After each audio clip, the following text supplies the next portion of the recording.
आज का टॉपिक है असेंबली एंड डी असेंबली और टेस्टिंग। तो इसमें हम कंपोनेंटों की टेस्टिंग के लिए उसे असेंबली एवं डी असेंबली करते हैं।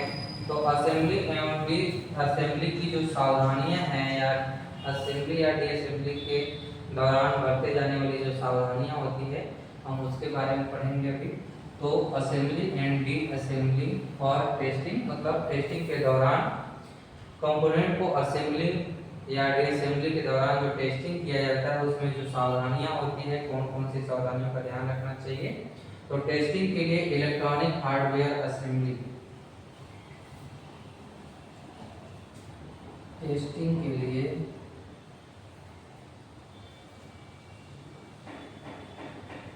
इलेक्ट्रॉनिक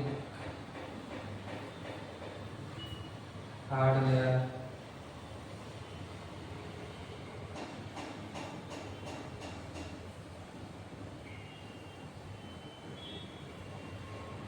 असेंबली का मतलब अलग अलग कंपोनेंट को और पार्ट को सही पोजीशन और सही ओरिएंटेशन के साथ जोड़कर पूरा इलेक्ट्रॉनिक हार्डवेयर तैयार करना।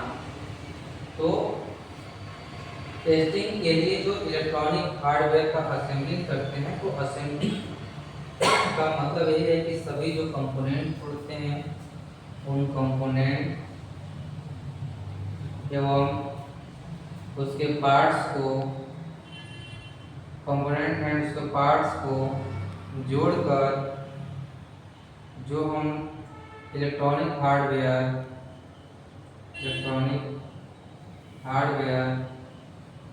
तैयार करते हैं उसे हम असेंबली हार्डवेयर इलेक्ट्रॉनिक कंपोनेंट करते हैं। इसके लिए जो सावधानियां होती हैं, कौन कौन सी सावधानियां मुझे रखनी चाहिए। तो टेस्टिंग के लिए इलेक्ट्रॉनिक हार्डवेयर असेंबली में सामान्य प्रक्रिया क्या है। तो इसकी जो सामान्य प्रक्रिया ये है कि सबसे पहले कंपोनेंट को चेक करना चाहिए,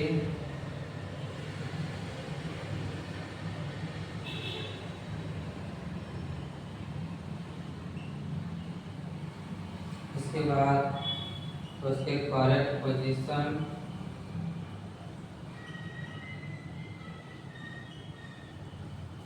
इसके बाद उसके कनेक्शन,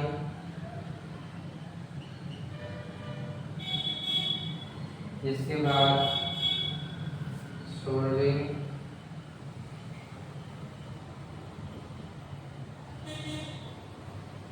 विजुअल इंस्पेक्शन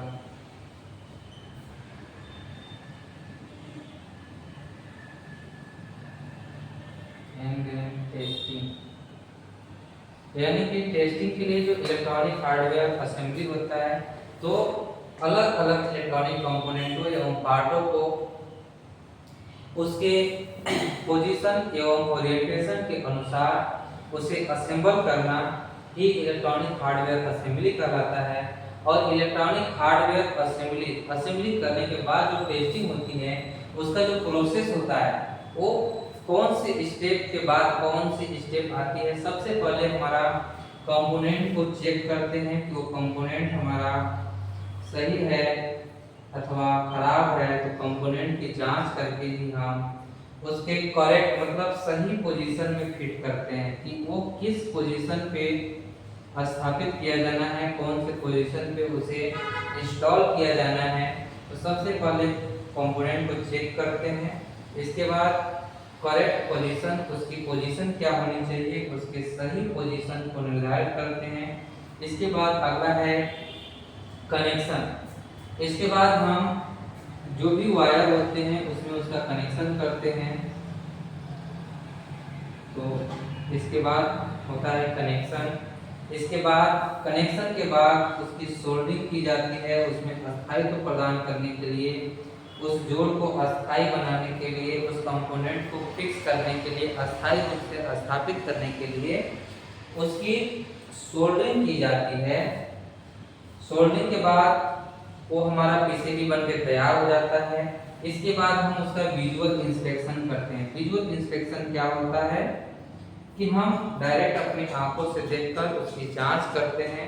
तो अगला है विजुअल इंस्पेक्शन, मतलब अपनी आंखों से देखकर हम उसकी जांच करते हैं। इसके बाद होता है फाइनल टेस्टिंग, मतलब अगर हम कंपोनेंट को असेंबली के बाद अगर टेस्टिंग कर रहे हैं, टॉपिक ही हमारा है assembly and D assembly for testing. अगर हम टेस्टिंग लास्ट में करते हैं कि यानी असेंबल करने के बाद, तो सभी कंपोनेंटों को उनके पोजीशन एवं उनके ओरिएंटेशन के अनुसार उसको सही ढंग से स्थापित करना, इंस्टॉल करना ही असेंबली कहलाती है। लेकिन उस असेंबली की प्रोसेस यही होती है कि पहले उसके जो कंपोनेंट होते हैं, उसके जो पार्ट होते हैं, वो सभी कंपोनेंटों एवं सभी पार्टों को क्या कर लेते हैं, हम चेक करते हैं, उसकी जांच करते हैं कि वो सही है कि नहीं है। इसके बाद उसे करेक्ट मतलब सही पोजीशन में रखते हैं, सही पोजीशन में फिक्स करते हैं। इसके बाद उसकी कनेक्शन करते हैं कि कौन सी कनेक्शन, कौन सा पॉइंट किससे जुड़ेगा, कनेक्शन होता है। इसके बाद उसको स्थायित्व प्रदान करने के लिए, उसे परमानेंट जोड़ बनाने के लिए उसमें सोल्डरिंग की जाती है। इसके बाद उस पीसीबी को विजुअल इंस्पेक्शन करते हैं कि यह यांत्रिक रूप से कहीं डैमेज तो नहीं है।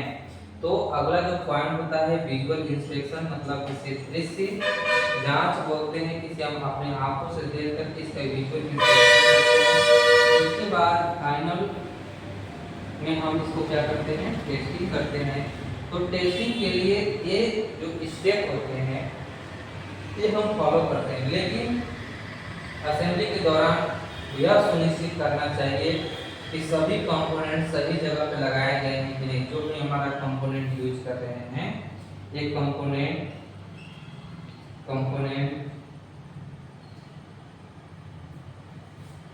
सही जगह, मतलब करेक्ट पोजीशन पे लगाया गया है कि नहीं लगाया गया है, तो हमें यह सुनिश्चित करना चाहिए। इसके बाद जो कनेक्शन है वो मतलब वायरिंग सही है अथवा नहीं है, तो वायरिंग यानी जो कनेक्शन है सही है या नहीं, मतलब कनेक्शन लूज तो नहीं है, मतलब कनेक्शन लूज नहीं होना चाहिए, उसकी पोलैरिटी सीधी होनी चाहिए,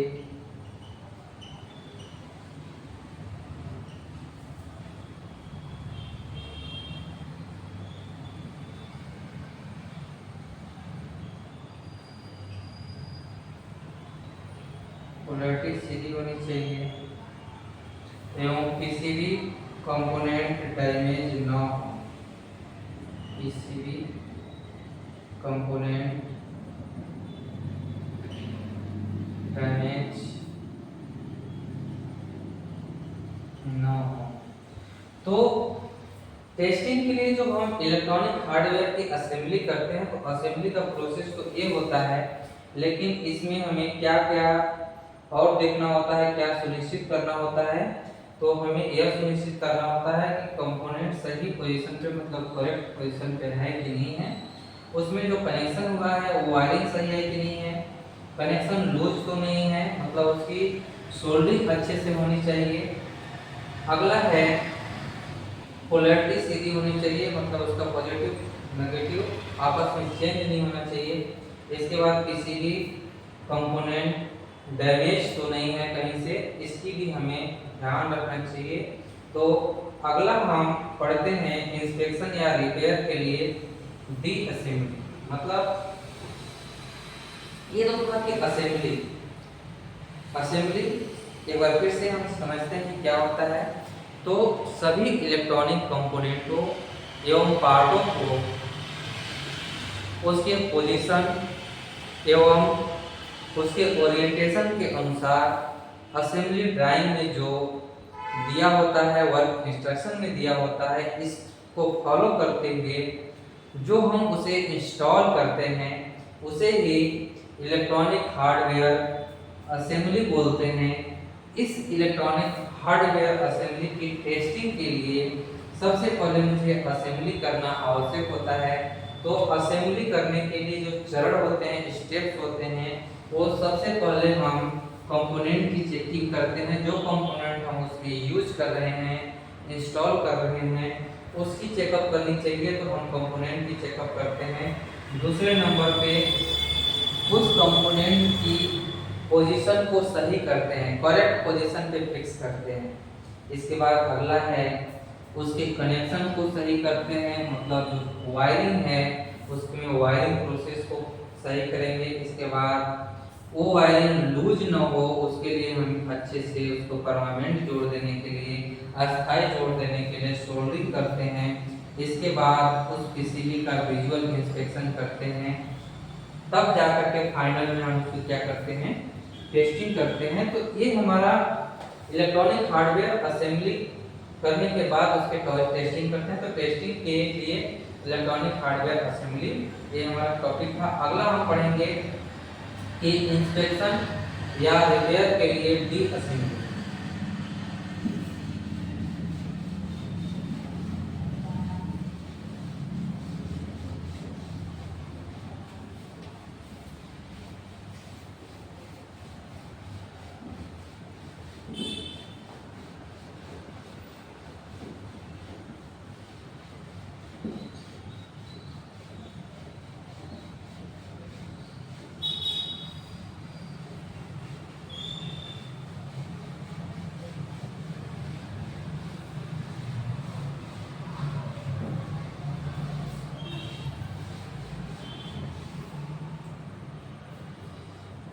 तो हम इसमें अगला टॉपिक पढ़ते हैं,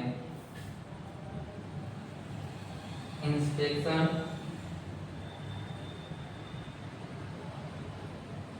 या टेस्टिंग रिपेयरिंग के लिए, रिपेयर के लिए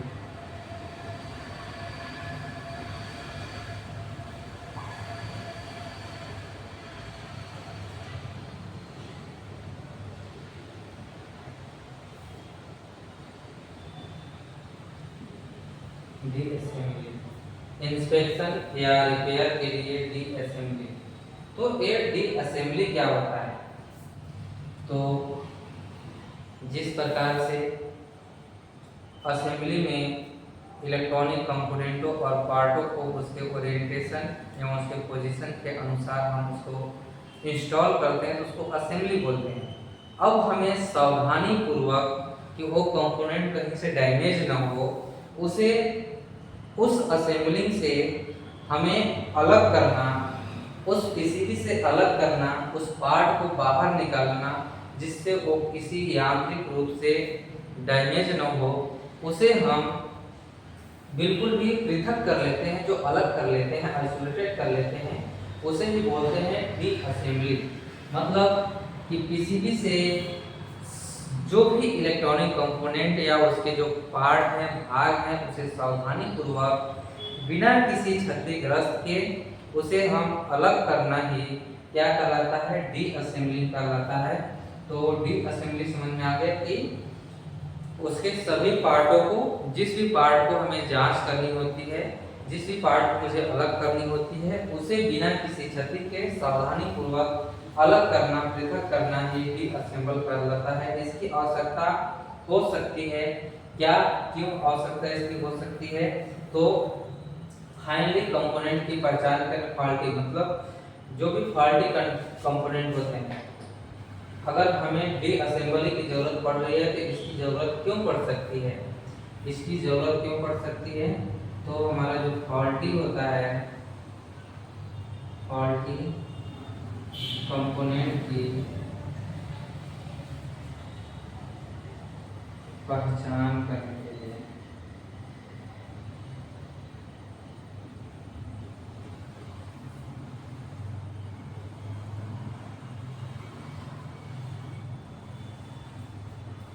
और उसके इंटरनल इंस्पेक्शन के लिए,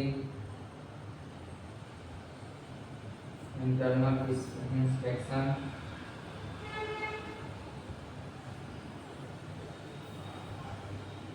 अगला रिपेयर या कंपोनेंट प्लेसमेंट के लिए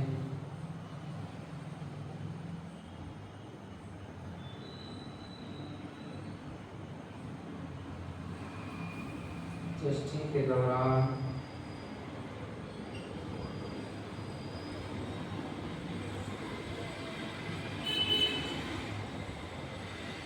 किसी स्पेसिफिक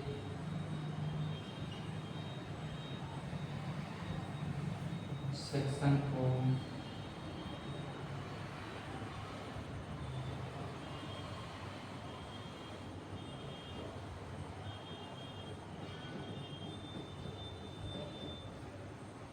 चेक करने के लिए डी असेंबलिंग करते समय कंपोनेंट और वायर को जबरदस्ती नहीं खींचना चाहिए। ये भी है कि डी असेंबली के दौरान किसी वायर या कंपोनेंट को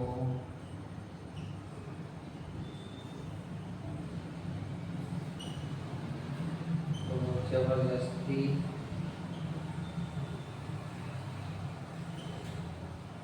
नहीं खींचना चाहिए।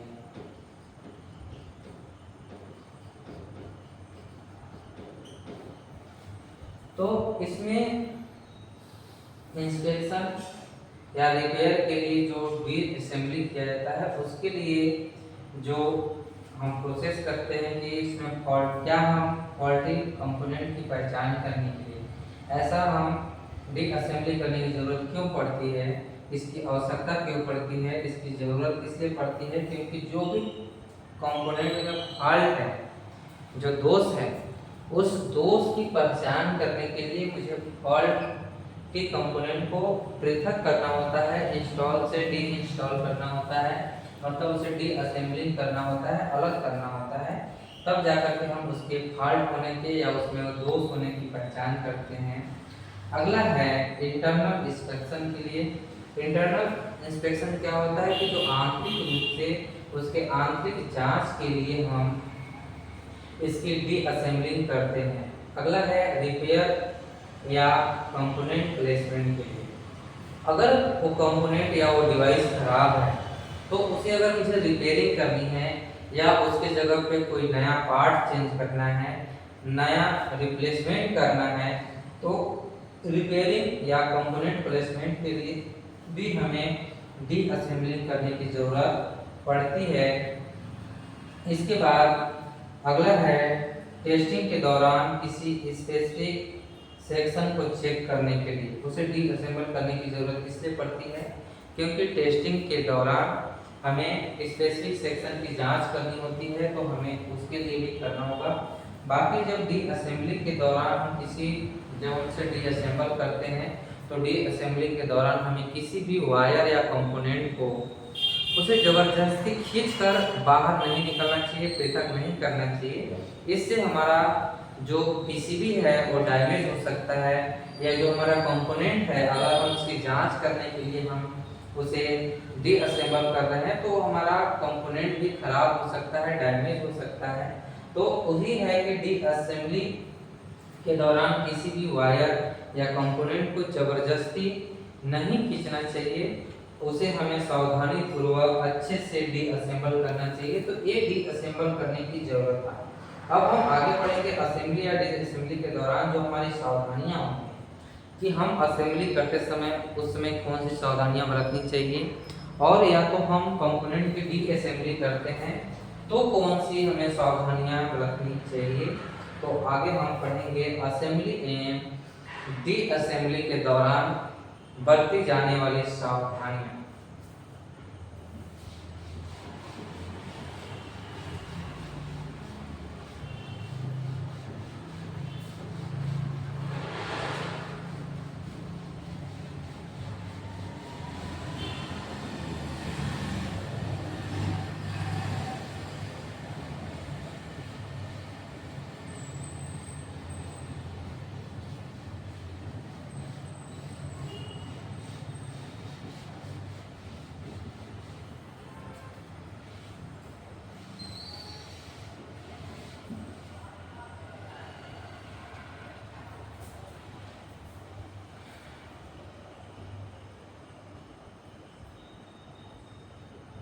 असेंबली एवं डी असेंबली के दौरान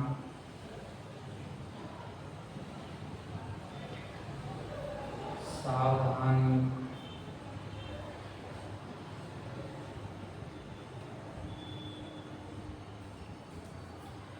तो असेंबली एवं डी असेंबली के दौरान हमें कौन कौन सी सावधानियां बरतनी चाहिए। तो कार्य शुरू करने से पहले हमें कौन सी सावधानियां बरतनी चाहिए।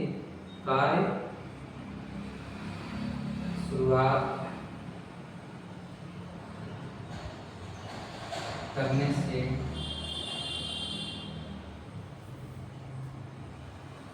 पहले कि अगर हमें कार्य शुरुआत कर रहे हैं तो कार्य शुरुआत करने से पहले हमें कौन सी सावधानियां बरतनी चाहिए। तो इसमें हम सबसे पहले पावर सप्लाई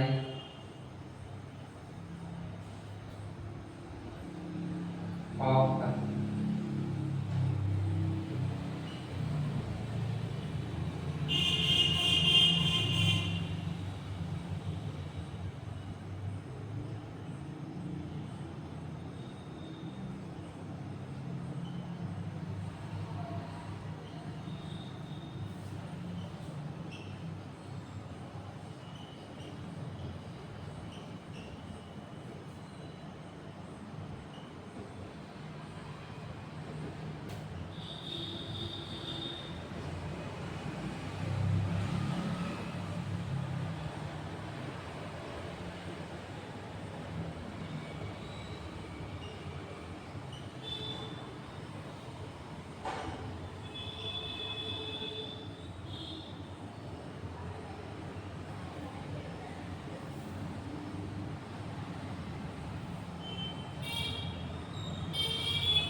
तो कार्य शुरुआत करने से पहले हमें मुख्य सावधानियां कौन कौन सी करनी चाहिए।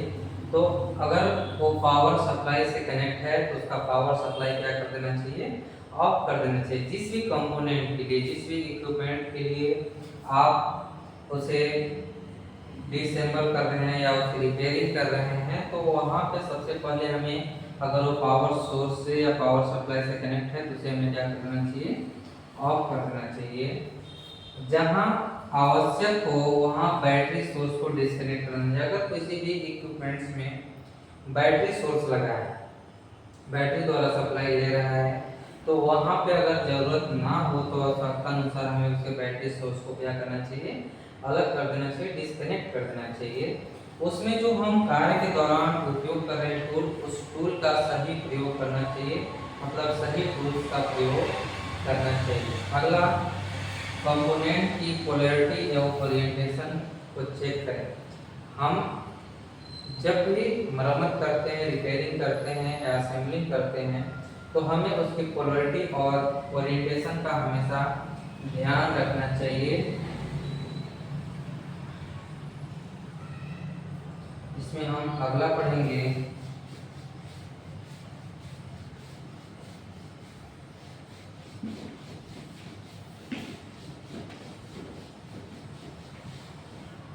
कि जो भी पीसीबी हम यूज कर रहे हैं उसमें जो हमारा पीसीबी लगा है उस पीसीबी पर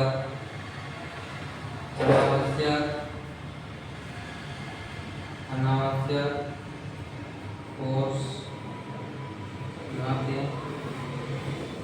वायरिंग को डिस्कनेक्ट करने से पहले उसकी पोजीशन पहचान लें। वायरिंग को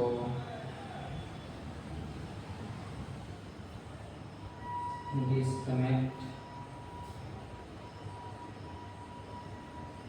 करने से पहले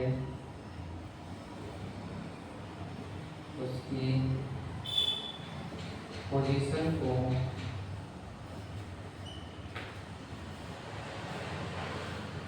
पहचान लें।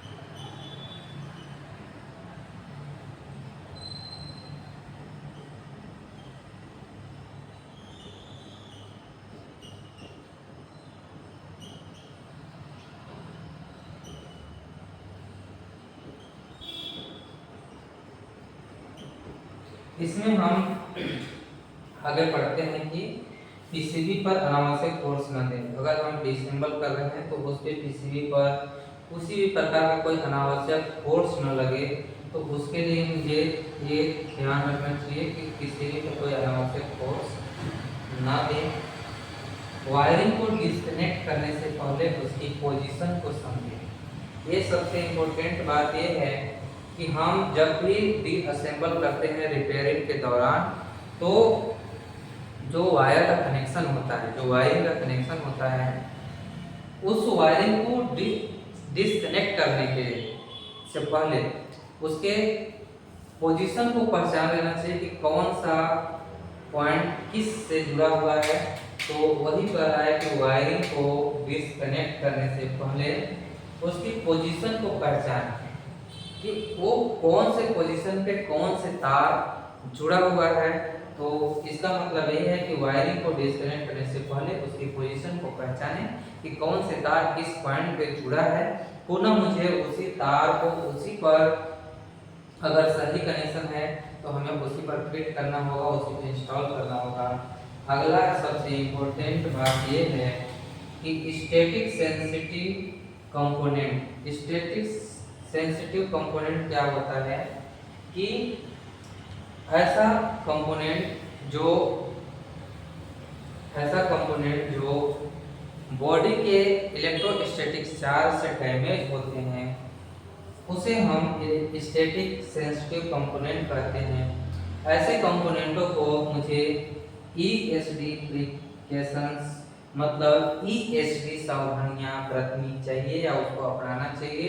ईएसडी प्रिकॉशंस क्या होते हैं? तो ईएसडी प्रिकॉशंस इलेक्ट्रोस्टैटिक डिस्चार्ज एक इक्विपमेंट्स होते हैं जिसे हम यूज कर अपने बॉडी के जो हमारे स्टैटिक चार्ज होते हैं, उस स्टैटिक चार्ज को न्यूट्रलाइज कर ग्राउंड करने का कार्य करते हैं।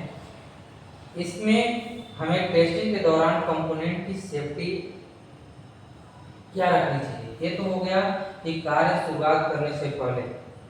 इसके बाद हम आगे पढ़ते हैं टेस्टिंग के दौरान कंपोनेंट की सेफ्टी, कि अगर हम टेस्टिंग कर रहे हैं तो टेस्टिंग के दौरान हमें कौन कौन सी सेफ्टी अपनाना चाहिए। तो आगे हम पढ़ेंगे टेस्टिंग के दौरान कंपोनेंट की सेफ्टी।